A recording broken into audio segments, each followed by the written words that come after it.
الحمد لله رب العالمين والصلاة والسلام على محمد وعلى آله وأصحابه أجمعين. أما بعد فأعوذ بالله من الشيطان الرجيم. بسم الله الرحمن الرحيم. كل نفس ذائقة الموت.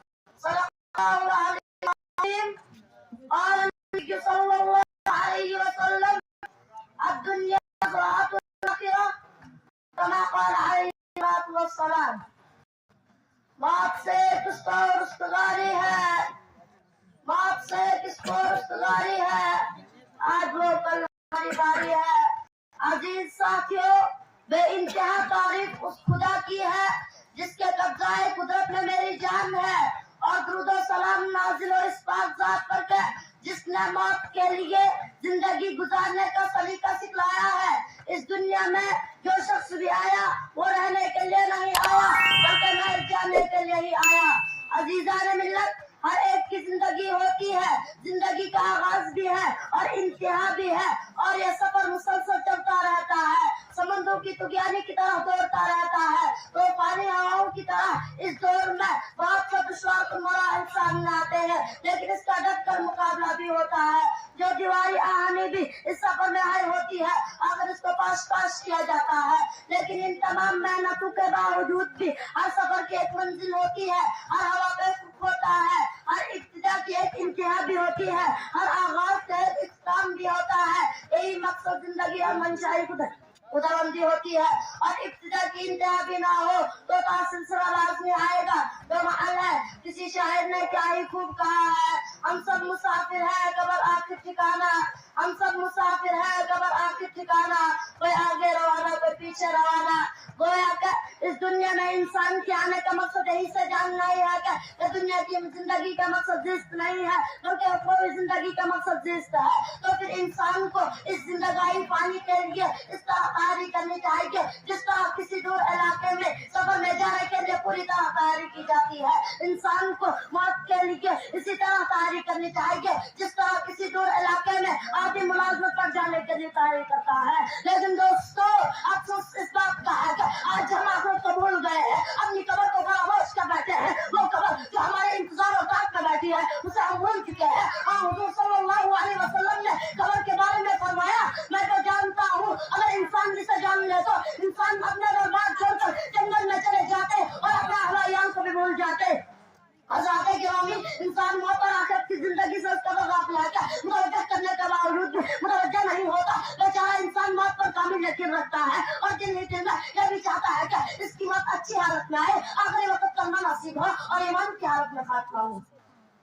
لیکن دوستو، یہ سب کیسے اور کو ممکن ہوگا اس کے بارے میں کوئی خبر نہیں. لیکن یہ بھی انسان نہیں کا بس کی بات ہے کہ وہ تھوڑی سی اپنی توجہ فکر قیامت کی اللہ کی طرح کرے، اور یہ اسی وقت ممکن ہوگا جب انسان موت سے پہلے موت کی تیاری کرے اور مراقبہ کرے اور اللہ تعالیٰ کے سامنے سب اپنا محاسبہ کرے. حاضر جلسہ، روایت سے معلوم ہوتا ہے کہ ہر سبزی کی قبر کی جگہ پہلے سے ہی متعین ہے. اللہ نے اس کی تقدیر میں لکھ دیا ہے، اور یہ اللہ تعالیٰ کے سوا کسی کو معلوم نہیں کہ وہ کہاں مرے گا، کب مرے گا، کس طرح مرے گا، کہاں دفن ہوگا. حتیٰ کہ کسی کو یہ بھی معلوم نہیں کہ اس کی موت کہاں آئے گی اور کیسے آئے گی اور کہاں کی مٹی اس کی قبر بنے گی. لیکن اللہ نے قبر کو بتا دیا کہ اس کے پاس کون آئے گا اور کب آئے گا. امام غزالی علیہ الرحمہ اس کو حجت اللہ کہا جاتا ہے. انہوں نے اپنی مائنہ اس کتاب میں احیاء العلوم میں لکھا ہے کہ قبر اپنے اندر آنے والے ہر شخص کو زیارت دیتی ہے. اے فلاں فلاں، میں تاریخوں کا گھر ہوں، میں تنہائی کا گھر ہوں، میں اندھیروں کا گھر ہوں، میں تیرے انتظار میں ہوں. میرے پاس سانپ بھی ہے، میرے پاس بچو بھی ہے، میرے پاس جستے والے کیڑے مکوڑے بھی ہے. میرے پاس آنا ہے تو مکمل تیاری کر کے آنا، اور تو مکمل تیاری کر کے آئے گا تو میری باہ ہے، میری شفقتیں، میری رحمتیں تیرے لیے کھل جائے گی، میری تاریخی تیرے لیے روشنی میں بدل جائے گی، میری تنگی تیرے لیے وسعت میں تبدیل کر دی جائے گی. اللہ کے عذاب کا بچائے اس کے لیے بے پناہ رحمت استقبال کریں گے. لیکن خبردار اگر تو تیاری کے بغیر آیا تو یاد رکھنا، لیکن میں مکڑوں کا گھر ہوں، میں سات بچوں کا گھر ہوں. میرے پاس رہنے والے کیڑے مکڑوں کے ذریعے تیرے اوپر ناگزیر عذاب مسلط کیا جائے گا، جہنم کی آگ سے تجھے سزا دی جائے گی، ہم کو عذاب سے تبدیل کر دیا جائے گا. میرے ایمانی بھائیوں، ہماری زندگی کی حالت یہ ہے کہ موت اس کو کھائے گی، مٹی اس کو کھائے گی، کیڑے مکوڑے اس کو ڈسیں گے، سب کچھ اس کو کاٹیں گے. کوئی ابھی کوئی زندگی ہوئی دوستو جس جوانی کو موت کھا لے، وہ بھی کوئی جوانی ہوئی جن کو شکر تم نکل جائے، وہ بھی کوئی خوشی زندگی اور نہ ہی کوئی جوانی. حضرت ثانی علیہ رحمہ فرماتے ہیں کہ جگہ جی لگانے کی دنیا نہیں ہے, جگہ جی لگانے کی دنیا نہیں ہے, عبرت کی چاہے تماشا نہیں ہے.